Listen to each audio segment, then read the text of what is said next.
வினைப்பயன். விதை விதைத்தவன் விதையறுப்பான், வினை விதைத்தவன் வினையறுப்பான் அப்படின்னு சொல்லுவாங்க. இப்போ நம்ம பிறந்தோம், பிறக்கும்போது நம்மக்கிட்ட வினைப்பதிவு இருந்துச்சா அப்படின்னு கேட்டோம்னா இருந்தது. அது எப்படி சார் இருந்தது அப்படின்னு நீங்கள் கேட்கலாம். ஏன்னா ஒரு வினைப்பதிவை நம்ம 3 வகையான வினைப்பதிவாக பிரிக்கலாம். அது சஞ்சித கர்மம், பிராரப்த கர்மம், ஆகாமிய கர்மம் அப்படின்னு சொல்லுவாங்க. சரியா? நம்ம பிறக்கும்போது என்ன ஆகுதுன்னு பார்த்தோன்னா நம்மளுக்கு அந்த சஞ்சித கர்மம் மட்டும் இருக்கும். சஞ்சித கர்மம் அப்படிங்கிறது பார்த்துட்டிங்கன்னா நம்முடைய பெற்றோர்கள், நம்முடைய தாத்தா பாட்டிகள் அவங்க செஞ்ச பதிவுகள் எல்லாமே நல்லது கெட்டு எல்லாமே எப்படி இருக்குது, நமக்குள்ளே பதிஞ்சிருக்கு. நம்மக்கிட்ட பிராரப்த கர்மமும் இல்லை, ஆகாமிய கர்மமும் கிடையாது. பிறக்கும்போது நம்ம எப்படி இருப்போம்னு பார்த்தோன்னா ஒரு புது லேப்டாப் வாங்கிட்டு அதில் ஓஎஸ்ஸை இன்ஸ்டால் பண்ணாமல் இருந்தால் எப்படி இருக்கும், அது மாதிரி இருப்போம். சரியா? புது லேப்டாப்பில் ஓஎஸ் இன்ஸ்டால் பண்ண பிராரப்த கர்மமும் ஆகாமிய கர்மமும் அங்கே இருக்காது. ஆனால் சஞ்சித கர்மம் இருக்கும். அது எப்படி இருக்கும்னா சஞ்சித கர்மங்கிறது முந்தைய பதிவுகள் அது நமக்குள்ளே இருக்கும், ஆனால் செயலுக்கு வராது. 3 வயசுக்கு அப்புறம் தான் அந்த சஞ்சித கர்மம் சேர்ந்து செயலுக்கு வரும் அப்படின்னு சொல்கிறாங்க. அதனால தான் குழந்தையும் தெய்வமும் குணத்தால் ஒன்று அப்படின்னு சொல்லியிருக்காங்க. ஒரு 3 வயசு வரைக்கும் குழந்தை பார்த்திங்கன்னா அது குழந்தைங்கிறது பார்த்தோன்னா ஒரு கடவுள் மாதிரி அப்படின்னு சொல்கிறாங்க. சரியா? ஏன்னா அதனுடைய செயல்கள் எல்லாமே பார்த்தோன்னா கடவுளுடைய செயல்கள்ங்கிறது கூட கம்பேர் பண்ணுறாங்க. ஓகேவா? அப்போ இந்த பிராரப்த கர்மம் அப்படிங்கிறது எப்போ வருது அப்படின்னு பார்த்திங்கன்னா நாம் 3 வயசுலேருந்து இப்போ வரைக்கும் என்னென்ன செயல்கள் செஞ்சுருக்கோமோ அது எல்லாமே என்ன இருக்குது, நமக்குள்ளே பதிஞ்சிருக்கு. 3 வயசுலேருந்து ஒரு 40 வயசு ஆகுதுன்னா 40 வயசு வரைக்கும் என்னென்னலாம் செஞ்சுருக்கோம் அது எல்லாமே நமக்குள்ளே பதிஞ்சிருக்கு.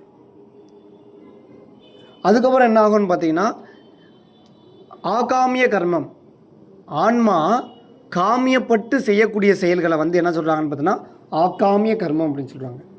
இந்த ஆன்மா காமியப்பட்டு செய்யும் செயல்கள், காமியம்னா என்னது, இச்சைப்பட்டு இந்த புலன் மயக்கத்தில் செய்யக்கூடிய செயல்கள் எல்லாத்தையும் என்ன சொல்கிறாங்கன்னு பார்த்தீங்கன்னா ஆகாமிய கர்மம் அப்படின்னு சொல்கிறாங்க. இந்த சஞ்சித கர்மம் அப்படிங்கிறத முன்வினை அப்படின்னு சொல்கிறாங்க. சஞ்சிதம் பிராரப்தம் ரெண்டையும் முன்வினைன்னு சொல்கிறாங்க. ஆகாமிய கர்மத்தை பின்வினை அப்படின்னு சொல்கிறாங்க. அதில் ஒரு வினையும் வீண் போகா உள் அடங்கி பின் விளைவாம் அப்படின்னு சொல்கிறாங்க. நம்ம செஞ்ச ஒரு வினை கூட என்ன ஆகாது, நம்ம செஞ்ச ஒரு செயல் கூட என்ன ஆகாது, வீண் போகாது. நமக்குள்ளே இருந்துட்டு எப்போ அதுக்குரிய செயல் விளைவு கிடைக்கணுமோ அப்போ கிடைக்கும். நம்ம ஒரு சிலரை பார்க்குறோம், ஒருத்தவங்க தப்பு பண்ணிக்கிட்டே இருக்காங்க, ஆனால் என்ன பண்ணுறாங்கன்னு பார்த்தோன்னா அவங்களுக்கு நல்லதாக தான் நடந்துக்கிட்டே இருக்குது. ஆனால் நம்ம வாழ்க்கையில் பார்த்துக்கிட்டிங்கன்னு பார்த்தோன்னா நம்ம நல்லதாக தான் பண்ணிக்கிட்டே இருப்போம், ஆனால் என்ன பண்ணுவோம், கொஞ்சம் நம்ம கஷ்டப்படுவோம்.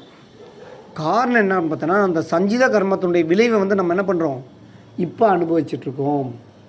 நம்ம இப்போ பண்ணக்கூடிய செயல்களுடைய விளைவை எப்போ அனுபவிப்போம், ஒன்று நாம் ஃப்யூச்சரில் அனுபவிக்கலாம், அல்லது நம்ம குழந்தைங்க அனுபவிக்கும்.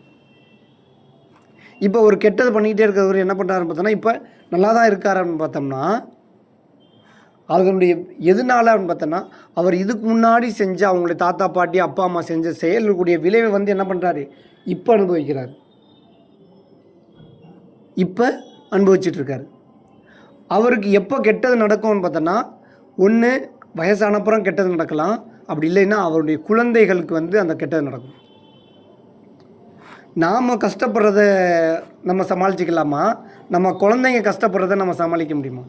வருத்தம் எப்போ அதிகமாக இருக்கும், குழந்தைங்க கஷ்டப்படும் போது நம்ம ரொம்ப வருத்தப்படுவோம்,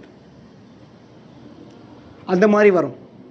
அதனால் நம்ம என்ன நினைக்கிறோம்னு பார்த்தோன்னா இப்போ நடக்கிறத மட்டும் பார்த்துக்கிட்டு நம்ம என்ன பண்ணுறோம், என்னடா கெட்டது செஞ்சாலும் நல்லது நடக்குது, நம்மளும் கெட்டது செய்வோமோ அப்படிங்கிற ஒரு சிந்தனை வர ஆரம்பிக்கும். ஆனால் அப்படி வரக்கூடாது அப்படின்னு மாதிரி சொல்கிறார். நல்லதே நினைத்தால் நல்லதே நடக்கும். நினைப்புலவே எப்படி இருக்கணும், நல்லதாக தான் இருக்கணும். ஏன்னா என்ன நினைக்கிறோமோ அதுதான் என்ன ஆக போகுது, செயலாக மாறப்போகுது. அதனால் நினைக்கும் போதே நம்ம ஒரு அவேர்னஸோடு இருக்கணும் அப்படின்னு சொல்கிறாங்க. ஒரு மகான் என்ன சொல்கிறாருன்னா ஒவ்வொரு செகண்டும் உன்னுடைய எண்ணத்தை கவனிச்சிக்கிட்டே இருன்னு சொல்கிறாரு. ஒவ்வொரு செகண்ட் என்ன பண்ணுறாரு, என்ன பண்ணணும், நம்ம எண்ணத்தை கவனிச்சிக்கிட்டே இருக்கணும். ஏன்னா அது நல்ல எண்ணமாகவும் இருக்கலாம், கெட்ட எண்ணமாகவும் இருக்கலாம். நம்ம என்ன பண்ணுவோம், செயலுக்கு வந்த பிறந்தான் என்ன பண்ணுவோம், வருத்தப்படுவோம். தீயை வந்து சுட்டிங்க தொட்டிங்கன்னு பார்த்தோன்னா உடனே விளைவை நீங்கள் அனுபவிக்கலாம். உடனே சுட்டுடும், கண்டிப்பாக அந்த எரிச்சல் இருக்கும், புண்ணாயிடும். ஆனால் ஒரு சில செயல்கள் செஞ்சிங்கன்னா உடனே விளைவு கிடைக்காது. இப்போ ஒரு மூங்கில் மரத்தை வச்சுட்டிங்க, நட்டு வச்சிங்கன்னா அது கொஞ்ச நாள் கழித்து தான் முளைக்குமா. அதே மாதிரி தான் ஒரு வேப்ப விதையை போட்டிங்கன்னா 2ஆவது நாள் 3ஆவது நாள்லேயே முளைச்சிடும். நம்ம என்ன நினைக்கிறோம், மூங்கில் மரம் முளைக்கவே மாட்டேங்குது அப்படின்னு நினச்சி நம்ம தோண்டி பார்த்தோம்னா என்ன ஆகிடும், முடிஞ்சிடும், வேலை முடிஞ்சு. அப்போ நம்ம செய்கிற ஒவ்வொரு செயலுக்கும் வந்து விளைவாக இருந்துக்கிட்டே இருக்குது. அதை அருகுண வகைப்பட்டு நம்ம செயல் செஞ்சோம். அதை நம்ம சமஸ்கிருதத்தில் சொல்லுவோம், காமம், குரோதம், லோபம், மோகம், மதம், ஆச்சரியம் அப்படின்னு சொல்லுவாங்க. தமிழ் என்ன சொல்கிறோம், பேராசை, சினம், கடும்பற்று, முறையப்பற்ற, பால் கவர்ச்சி, உயர்வுதாழ்வு மனப்பான்மை, வஞ்சம் அப்படின்னு சொல்கிறாங்க.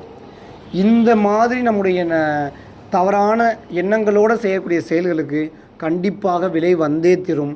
அந்த விளைவுகள் எப்படி தான் இருக்கும், துன்பமாகத்தான் இருக்கும். நம்ம நல்ல விளைவு வேணும்னு பார்த்தோன்னா நல்லதையே செய்யணும் அப்படின்னு சொல்கிறாங்க. இதுதான் வந்து வினை பயன். அதனால் எதுக்கு பயப்படுறோமோ, கடவுளுக்கு பயப்படுறோமோ இல்லையோ, நம்ம செய்கிற செயலுக்கு பயந்து தான் ஆகணும். ஏன்னா அது இப்போயோ ரொம்ப நாள் கழிச்சியோ வந்து என்னது, அரசன் அன்று கொள்வான், தெய்வம் நின்று கொள்ளுன்னு சொல்லுவாங்க. அந்த மாதிரி எந்த செயல் செஞ்சாலும் அது கண்டிப்பாக விளைவு இருக்குது. அதனால் நம்ம எப்போவுமே என்ன பண்ணோம்னா ஒரு விழிப்புணர்வோடு இருந்து நம்முடைய செயல்களை நல்ல செயல்களாகவும் நல்ல எண்ணங்களாகவும் இருப்போம். நம்முடைய அகத்தாய்வை நம்ம சரியாக பண்ணிக்கிட்டே இருந்தோம்னா என்ன பண்ணலாம், தியானம், அகத்தாய்வு, உடற்பயிற்சி இதெல்லாம் கரெக்டாக பண்ணாவே நம்முடைய வினைப்பயன் வந்து சிறப்பாக இருக்கும். நம்முடைய வாழ்க்கையை சந்தோஷமாக ஆரோக்கியமாக வாழ முடியும் அப்படின்னு சொல்லி உரையை முடித்துக்கொள்கிறேன். நன்றி. வாழ்க வளமுடன். வாழ்க வளமுடன்.